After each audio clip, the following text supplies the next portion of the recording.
Vivre dans le chaos,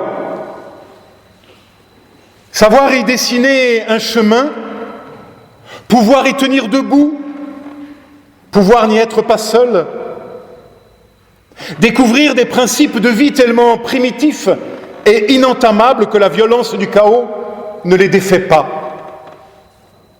Avoir l'humilité de reconnaître qu'on peut s'être égaré, devoir tout reprendre. Avoir ce qu'on peut juger orgueil ou entêtement, mais avoir cette indéracinable volonté de s'affirmer vivant au milieu des ouragans de la mort. Ces mots ne sont pas les miens, mais du père Maurice Belay et datent de 2005. Et ces mots m'accompagnent depuis le début de notre confinement et encore aujourd'hui. Vivre dans le chaos. Il nous rappelle ce que nous avions un peu trop oublié peut-être, que le monde est un chaos, que l'aventure humaine est un chaos, et qu'il en faut de la volonté, de la force de conviction, pour construire une condition humaine digne de ce nom. Une minuscule mutation de la nature nous l'a brutalement rappelé, nous plongeant dans une rhétorique guerrière dont nous avons de la peine à sortir. Car avec nos masques, c'est la peur que nous risquons de porter sur notre visage. La peur de l'autre, mais aussi de soi-même. Avec cette bien étrange idée qu'il nous faut désormais être loin pour protéger les autres. Être loin pour pouvoir être proche. Voilà une bien bizarre doxa où l'autre n'est plus à rencontrer, mais à craindre. Alors même que tout l'Évangile vient nous proclamer exactement le contraire, que l'autre n'est plus à craindre, mais à rencontrer, que l'autre est un proche saint. Davantage même, que notre humanité réside dans le fait de savoir nous laisser rencontrer. Car c'est bien ainsi que l'on rentre en humanité selon l'Évangile, dans la rencontre avec l'autre, avec les autres, par les autres. Alors pour l'instant, c'est bien le chaos. Mais au fait, qu'est-ce qu'un chaos ? Le mot vient du grec, et les pères de l'Église, ceux des premiers siècles du christianisme, ont vu en lui la traduction du tohu vavohu hébreu, celui que nous trouvons au premier verset du premier chapitre de notre Bible. Le chaos, c'est l'étape qui précède l'irruption de la parole divine qui vient organiser et créer la vie. Et nous sommes, en fait, assez régulièrement, mais de façon diffuse, toujours confrontés, de près ou de loin, au chaos.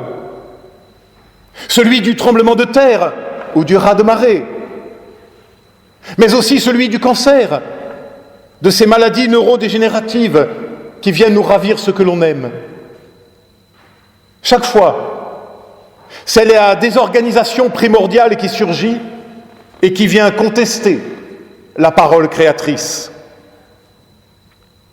Mais cette fois, et c'est peut-être là la différence, le surgissement du chaos s'est fait collectif, planétaire, de quoi nous faire vaciller sur nos convictions. Alors comment faire pour ne pas sombrer dans l'angoisse et la peur ? En fait non, comment faire pour sortir maintenant de l'angoisse et de la peur ? Comment faire pour reprendre les mots de Belay, pour justement vivre dans le chaos, savoir y dessiner malgré tout un chemin, pouvoir y tenir debout, pouvoir n'y être pas seul ?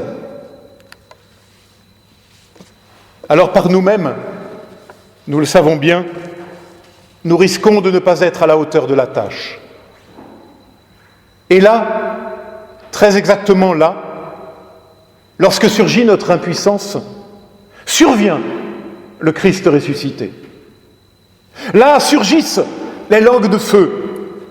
Là retentit l'impensable. Une parole proprement inaudible. La paix soit avec vous.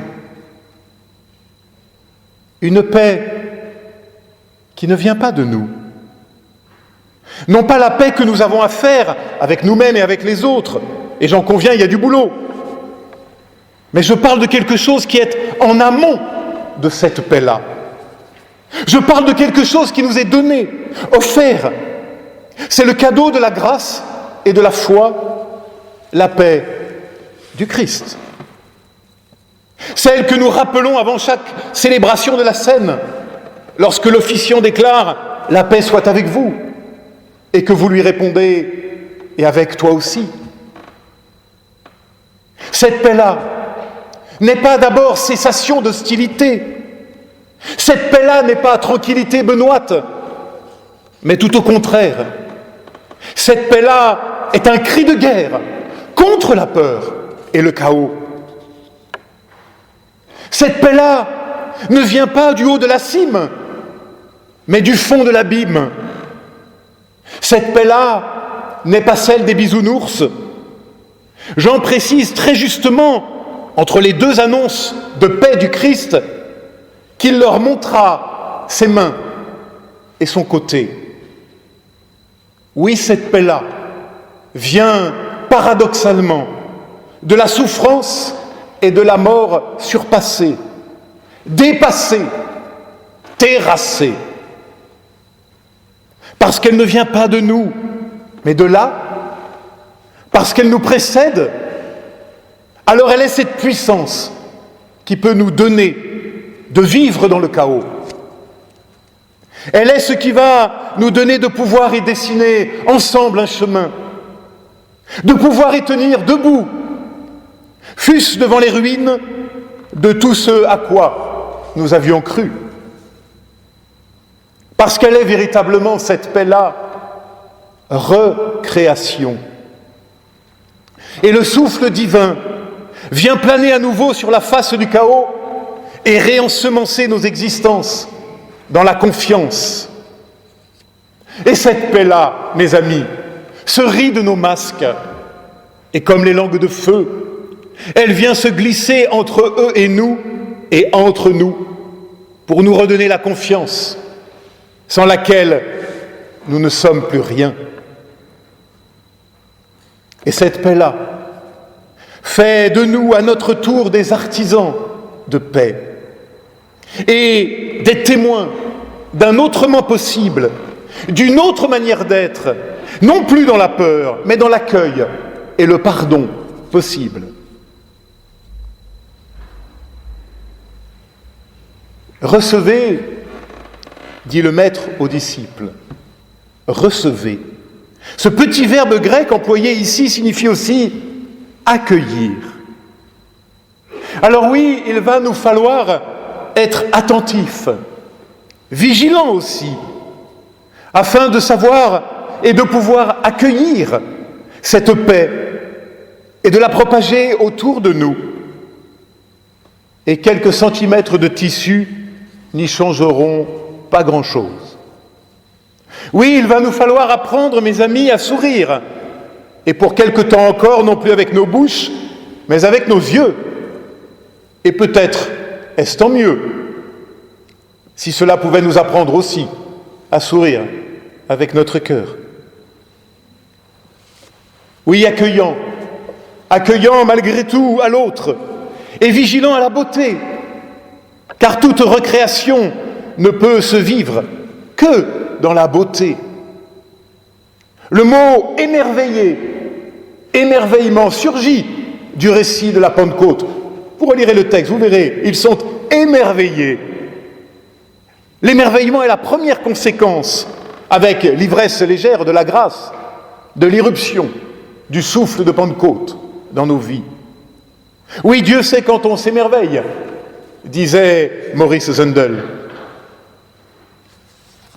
Alors ma sœur, mon frère, c'est d'une autre contagion que nous avons besoin. celle de la confiance, de l'émerveillement, de la paix et du pardon. Car il y a bien le pardon, encore et toujours au cœur de l'Évangile, et c'est le second fruit de Pentecôte, après la paix. Et ce pardon reçu nous engage, nous missionne, nous envoie à notre tour en messager de pardon.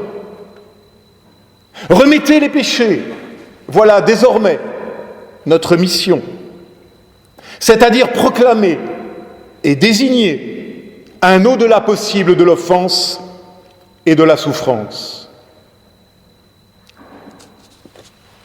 Mes amis, ici peut-être un piège nous guette, et dans lequel malheureusement nos églises sont tombées trop souvent par le passé, et encore aujourd'hui d'ailleurs parfois, celui de l'interprétation du second segment de la phrase, et ceux à qui vous retiendrez, il leur sera retenu. Badaboum. C'est amusant comment les exégètes d'ailleurs passent allègrement dans leurs commentaires sur ce verset. Est-ce à dire qu'il y aurait donc une sorte de pouvoir d'excommunication donné aux églises? Alors certains l'ont compris ainsi, mais je pense que c'est en contradiction totale avec tout le message de l'Évangile.